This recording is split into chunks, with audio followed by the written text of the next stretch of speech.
పోతే ఓవరాల్‌గా 'Salaar' release trailer అయితే మాత్రం రిలీజ్ అయింది. చాలా లేట్‌గా రిలీజ్ చేశారు. చాలా డేస్ తర్వాత. పోతే ట్రైలర్ కట్ అయితే ఫ్యాన్స్‌కి అండ్ మాస్ ఆడియన్స్‌కి కంప్లీట్‌గా సాటిస్ఫాక్షన్ అండ్ హైప్ కలిగించేలాగే ఎడిట్ చేశారని చెప్పాలి. ప్రీవియస్ ట్రైలర్ అందరికి యునానిమస్‌గా నచ్చుతుందో లేదో నేను చెప్పలేను గానీ, ఈ ట్రైలర్ మాస్ ఆడియన్స్‌కి అండ్ ఫ్యాన్స్‌కి ముఖ్యంగా ఫిల్మ్ గురించి బాగా ఎక్సైట్ అయిన వాళ్ళందరికీ కూడా ఖచ్చితంగా నచ్చుతుంది. ఇన్‌ఫాక్ట్ ఈ ట్రైలర్ రిలీజ్ చేయడం వలన ఓపెనింగ్స్‌కి బాగా బెనిఫిట్ అవుతుందన్నమాట. హైప్ జనరేట్ అయ్యి. పోతే ఇక్కడ ట్రైలర్‌లో ఉన్న డీటెయిల్స్‌లోని స్టార్టింగ్ షాట్ మీరు అబ్జర్వ్ చేస్తే స్టార్టింగ్ షాట్ లోని అది డోర్ ని ఓపెన్ చేయట్లేదు, కంప్లీట్ గా క్లోజ్ చేస్తున్నాడు. అంతా కూడా కంచెలు మేకులు అన్నిటిని పెట్టి కంప్లీట్ గా బిగిస్తున్నట్టు ఆ డోర్ ని క్లోజ్ చేస్తున్నట్టు కనిపిస్తుంది. వెంటనే ఇంకొక సీన్ కి దీనికి కనెక్ట్ అయి ఉన్నట్టు చూపించారు. బట్ ఆ రెండు సీన్స్ వేరు. ట్రైలర్ లోని ఇలాంటిది ఇంకొక షాట్ అయితే సిమిలర్ గా ఉంటుంది. రెండు సీన్స్ కూడా ఒకే విధంగా అన్నట్టు కట్ చేశారు.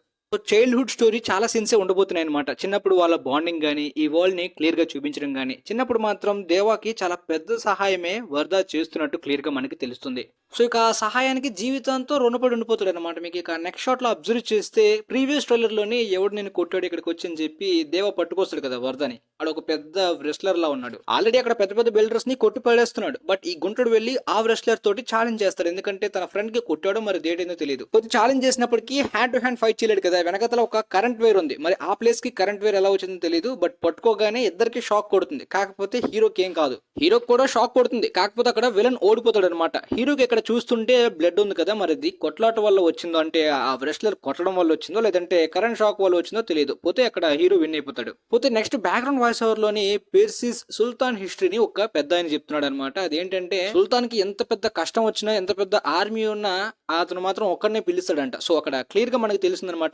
సుల్తాన్ క్యారెక్టర్ లోని వరదరాజ్ మనర్, ఆ పెద్ద సామ్రాజ్యం అనేది కాన్జార్, దానికి వచ్చిన ఆపదకి తన దగ్గర చాలా వరకు సైన్యం గానీ సోల్జర్స్ అందరూ ఉన్నా తను మాత్రం సహాయానికి హీరోనే పిలుస్తాడు. చిన్నప్పుడు మాటిస్తాడు కదా, ఎలాంటి ప్రాబ్లం వచ్చినా నేను వస్తానని. గైస్ రెండు విషయాలు క్లారిటీ అయిపోయాయి. ఫిలిం లోని ప్రభాస్ క్యారెక్టర్ డ్యూయల్ రోల్ కాదని నేను ఇంతకు ముందే చాలా సార్లు చెప్పినప్పటికీ బట్ చాలా మంది ఫ్యాన్ థియరీస్ ని నమ్మారు. బట్ ఈ ట్రైలర్ తోటి చాలా మందికి క్లారిటీ వచ్చేసింది. ఇక కేజీఎఫ్ యూనివర్స్ కనెక్షన్ గురించి కూడా చాలా మందికి ఇంకా క్లారిటీ రావాల్సిన మ్యాటర్ ఏంటంటే, కేజీఎఫ్ లో గరుడగా యాక్ట్ చేసిన యాక్టర్ ఈ ఫిలిం లో యాక్ట్ చేస్తుంటే చాలా మంది ప్రీక్వెల్ ఫ్లాష్ బ్యాక్ అయి ఉండొచ్చని అనుకుంటున్నారు. కాకపోతే ఆయన పాత్ర ఈ ఫిలిం లోని నారంగ్ అనమాట. ఆల్రెడీ ప్రీవియస్ ట్రైలర్ లోని మెన్షన్ చేశారు.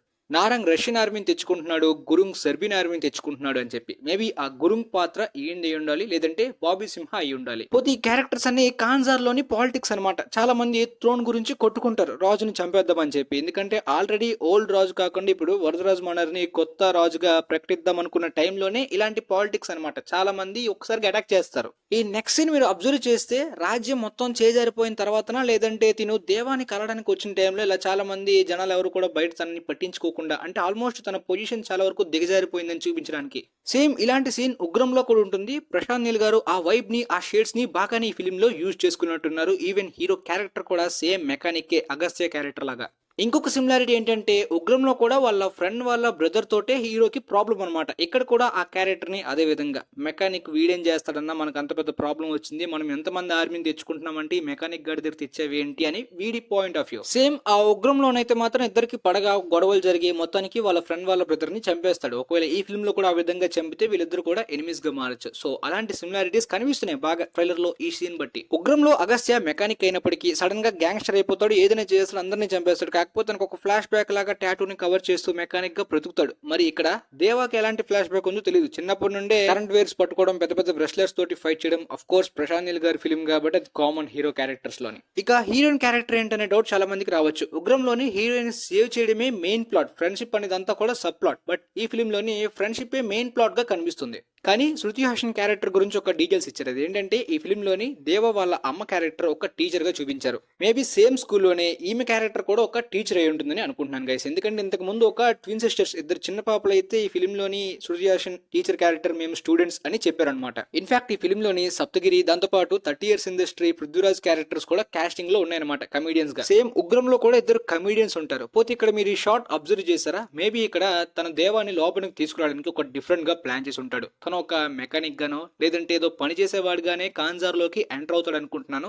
కాన్జార్ లోని డబ్బు వచ్చే బిజినెస్ మెయిన్ ఏంటో మనకు తెలియదు. బట్ ఉగ్రంలో అయితే మాత్రం మగూర్ వరల్డ్ అంతా కూడా అది కూడా డిఫరెంట్. కాన్జార్ లోనే ఒక డిఫరెంట్ గ్యాంగ్స్టర్ సిటీ అనమాట. మేబీ ఈ సిటీలోకి తను తన ఫ్రెండ్ గా కాకుండా సైలెంట్ గా ఎంటర్ అయ్యి మొత్తం వాళ్ళకి ఎగ్నెస్ట్ గా ఉన్న వాళ్ళందరి థ్రెడ్స్ ని కూడా ఈ విధంగా ఎండ్ చేస్తాడేమో అనుకుంటున్నాను. అండ్ ట్రైలర్ లో ఇంకొక షార్ట్ అన్నాను కదా, ఈ సీనే ప్రభాస్ ఇక్కడ లారీ డ్రైవర్ లో ఉన్నాడు. అక్కడ లారీలో కూర్చొని సడన్ గా గేర్ వేయగానే ఒక మిసైల్ వెళ్ళినట్టు చూపిస్తున్నారు కదా. సో ఆ మిసైల్ వెళ్ళిన సీన్ రెండు ఒకే సీన్ లో చూపించారు. బట్ ఎడిటింగ్ అది రెండు సీన్స్ ఒకటి కాకపోవచ్చు. బట్ గైస్ ఆ మొగుర్ ప్రాంతంలో కూడా సడన్ గా అగస్త్య అటాక్ చేస్తారు కదా, ఒక ఉమెన్ మీదకి అటాక్ చేసినట్టు. ఈ ఫిల్మ్ లో కూడా అలాంటి సీన్ ఉండొచ్చంట. సెన్సార్ రిపోర్ట్ వచ్చింది, చాలా వైలెంట్ గా ఉమెన్ మీదకి థ్రెట్ లాంటి సీన్ ఉంటుందంట. ఆ సీన్ లో మేబీ హీరో క్యారెక్టర్ సేవ్ చేసి ఉండొచ్చు. ఈ నెక్స్ట్ షాట్ ఇక్కడ చూస్తే ఇక్కడ వరదరాజ్ మనర్ అయితే మాత్రం కొత్త ఎంట్రీస్ కావాలని చెప్పి అడుగుతున్నాడు. తిను ఆర్మీస్ కి ఎంట్రీస్ అడగడం ఏంటి, తనే కింగ్ కదా అనే డౌట్ రావచ్చు. ప్రీవియస్ ట్రైలర్ లో మనం వినదాని ప్రకారం రోజుకు ఒక కొత్త ఎంట్రీస్ జరుగుతూనే ఉన్నాయి. చాలా మంది ఆర్మీస్ ని తెచ్చుకుంటున్నారని చెప్పి ఆ విధంగా వీళ్ళు కూడా ఒక ఓపెన్ ఛాలెంజ్ కాన్సర్ గురించి చాలా వరకు ఆర్మీస్ ని తెచ్చుకొని ఎవడు విన్ అయితే వాడికే కాన్సర్ అన్నట్టు ఇలాంటి ఛాలెంజ్ ని పెట్టుకుంటున్నారా. అందువల్లనే ఇక్కడ ఎంట్రీస్ అనగానే తన హ్యాండ్ ప్రింట్ ని వేస్తాడు అనమాట కరెక్ట్ గా. అక్కడ పైన మీరు అబ్జర్వ్ చేస్తే గేట్ 1 ఎంట్రీ అని ఉందన్నమాట. సో దీని అర్థం చాలా సీన్స్ ఈ సీన్ కి సిమిలర్ గా ఉన్నాయి. ఇందాక మనకి గన్స్ కనిపించే కదా, సో మేబీ ఇది ఆ సీన్ కి సిమిలర్ గా ఉంటుంది. ఆ తర్వాత వరదమనర్ ఇక్కడ చెప్తుంది ఏంటంటే కాన్సార్ లోని క్యాల్కులేటర్ తోటి లెక్క పెట్టడం పనికిరాదు, అందువల్లనే లెక్కల గురించి అసలు కౌంట్ చేయడమే తెలియని పిచ్చోడిని తీసుకొచ్చానని చెప్పి అంటున్నాడు. ప్రీవియస్ ట్రైలర్ లో కూడా మనకి ఈ సీన్స్ ని చూపించారు గైస్. కాకపోతే ఇక్కడ ఓన్లీ ప్రభాస్ తో పాటు చాలా మంది ఉన్నారు. కాకపోతే మీరు కరెక్ట్ గా షర్ట్ ని అబ్జర్వ్ చేస్తే ఈ సీన్ గానీ రెండు వేరనమాట. ఇక్కడ కంప్లీట్ గా టీ షర్ట్ వేసుకుని ఉంది. కాకపోతే రెండు సేమ్ కలర్ లో ఉండడం, సేమ్ లొకేషన్స్ లో ఉండడం, మేబీ ఇది ఓపెన్ ఛాలెంజ్ అని ఇందాకని చెప్పా కదా కొత్త ఎంట్రీస్ గురించి. సో విధంగా ఉన్న కొత్త ఎనిమీస్ అందరితో కూడా ఎగ్నెస్ట్ గా వీళ్ళందరూ కూడా ఫైట్ చేస్తూ ఉండొచ్చు. ఎందుకంటే ఆ షాట్ లోనే చాలా మంది వర్కర్స్ కనిపిస్తున్నారు. పోతే ఇలాంటి 2-3 యాక్షన్ సీన్స్ చూపించారు కదా. ఒక సీన్ అయితే మాత్రం ఆల్రెడీ ప్రీవియస్ ట్రైలర్ లో చూసింది, ఇంకొక సీన్ అయితే టీజర్ లో మనకి చూపించింది. టీజర్ లోనే తను స్వార్డ్స్ ని, వెపన్స్ ని, చాలా గన్స్ అన్నిటిని కూడా యూజ్ చేస్తూ ఉంటుంటాడు కదా. ఇది మేబీ లోపల సీన్ అయి ఉంటుంది. అంటే కాన్సార్ లోకి లోపలికి రావడానికి ఒక కొత్త ఆర్మీ ఎంట్రీ టైమ్ లోని ఈ ఫైట్ సీన్ ఉండొచ్చు. ఓవరాల్ గా ఫిల్మ్ లోని 5 యాక్షన్ సీన్స్ ఉన్నాయంట. మూవీ స్టార్టింగ్ ఇంటర్వెల్ ముందు 2 యాక్షన్ సీన్స్ మాత్రమే ఉంటే మేబీ ఇంటర్వెల్ కట్ ఒక యాక్షన్ సీన్ తో ఎండ్ అవ్వచ్చు. ఇక సెకండ్ హాఫ్ అంతా కూడా 3 యాక్షన్ సీన్స్ ఉంటాయి అనమాట. మొత్తంగా 3 hours లోని ఇదే వాళ్ళు ప్లాన్ చేసుకుంది. యాక్షన్ కొరియోగ్రఫీ మరి hand to hand combat type లోని అంత మార్షల్ ఆర్ట్స్ గా ఏం లేదు. మొత్తం అంతా కూడా బ్లాస్ట్ గా పెద్ద ఎక్స్ప్లోజన్స్, మొత్తం అంతా గందరగోళంగా దారుణంగా కనిపిస్తుంది తప్ప ఫ్రేమ్ అనేది క్లారిటీగా హ్యాండ్ టు హ్యాండ్ కొట్టుకుంటున్న ఫైట్ సీక్వెన్స్ సరిగ్గా చూపించినప్పటికీ వైలెన్స్ అయితే మాత్రం బాగానే కనిపించేలాగా కొన్ని సీన్స్ అయితే బాగున్నాయి. బట్ బీజే మాత్రం నాకైతే డిసప్పాయింట్మెంట్ గా అనిపించింది, అంత బాగా ఇవ్వలేదు. అంటే అది నా పర్సనల్ జెన్యూన్ ఒపీనియన్ అనమాట. కేజీఎఫ్ ఫ్రెండ్స్ తో కంపేర్ చేయలేం, బట్ డిఫరెంట్ గా ఆ range epic ever green score కాకుండా నార్మల్ గా కొట్టినా పర్లేదు. కానీ లౌడ్ బీజిఎం, హార్న్స్ అంతా కూడా కనిపించడం వల్ల థియేటర్స్ లో ఇలాంటి బీజిఎం ఎక్కువ సీన్స్ లో పెడితే క్లమ్జీ అయిపోయి కొంతమందికి హెడ్ ఏక్ వచ్చే అవకాశం కూడా ఉందని అనిపిస్తుంది. పోతే ఈ సీన్ ఉంది కదా బ్లడ్ బాత్, ఇదంతా కూడా ఇంటర్వెల్ సీన్ అనుకుంటున్నాను. ఇక తర్వాత ప్రభాస్ ని జైల్లో పెట్టారు కదా, మేబీ ఇది ఇద్దరికి కూడా గొడవ అవడం వలన లోపల పెట్టారని అనుకున్నాను. ఈ సీన్ 2 విధాలకి ఛాన్స్ ఉంది. అదేంటంటే ఈ జైల్లో పెట్టడం అంటే మొత్తం కాన్సర్ అంతా కూడా వీళ్ళిద్దరు చేతులు జారిపోయిన తర్వాత ఒక అటాక్ జరుగుతుందేమో, దానికి సంబంధించి వీళ్ళు ఒక డిఫరెంట్ ప్లాన్ ని ఈ జైల్లో ఉండి ప్లాన్ చేశారేమో, అదే ఉండాలి. లేదా నిజంగా వర్ధతిని జైల్లో పెట్టిన తర్వాత మొత్తం వీళ్ళందరినీ కూడా జైల్లో పెట్టిన తర్వాత తనకు తానుగానే విడిపించుకొని అటాక్ కి వెళ్తున్నాడేమో కాన్జార్ మీదకి. ఎందుకంటే ఇక్కడ ఈమె మనార్ ఆర్మీ అందరూ కూడా కాన్జార్ గేట్ ముందుకు కాదు, మొత్తం కాన్జార్ సిటీ అంతా కూడా వెళ్ళాలని చెప్తుంది. ఇక్కడ మనార్ ఆర్మీ అంటే ఎవరు? వరదరాజ్ మనర్, రాజ్ మనర్. మేబీ ఈమె జగపతి బాబుకి వైఫ్ అయి ఉండాలి, లేదా సిస్టర్ అయి ఉండాలి. మేబీ కాన్జార్ మీదకి ఇక్కడ మొత్తం దేవా అగ్నేస్ట్ కావడం వలన ఆర్మీని రెడీ చేసుకుంటుందా, లేదంటే ఈమె ఈ ఆర్మీ తోటి కలిసి వరదరాజ్ మనర్ ని, దాంతోపాటు తనకు తెలిసి రాజమండ్రిని చంపేస్తారేమో జగత్ బాబుని. ఈ విధంగా చేసిన తర్వాత తనకంటూ ఒక ఆర్మీని పెట్టుకుందా, అంటే మెయిన్ వెన్నుపోటు ఈమెనే పొడిచిందా, మొత్తం కాన్జార్ ని ఆక్రమించుకుందా. సో లోపలికి వెళ్తున్నప్పుడు ఇలా ఆర్మీ తోటి అటాక్ కి రెడీ చేసుకుంటుందా. 3 ఛాన్సెస్ ఉన్నాయి. పోతే నైజీరియా లాగా బ్లాక్ గా ఉండే ఆర్మీ మెంబర్స్ అందరూ కూడా జాంబీస్ లా బిహేవ్ చేస్తారు, మాటలు గానీ వాళ్ళు చంపుతున్న కొద్దీ మొత్తం ఆర్మీలా వస్తారని చెప్పి సినిమాలో పనిచేసిన ఒక అతను చెప్పాడు.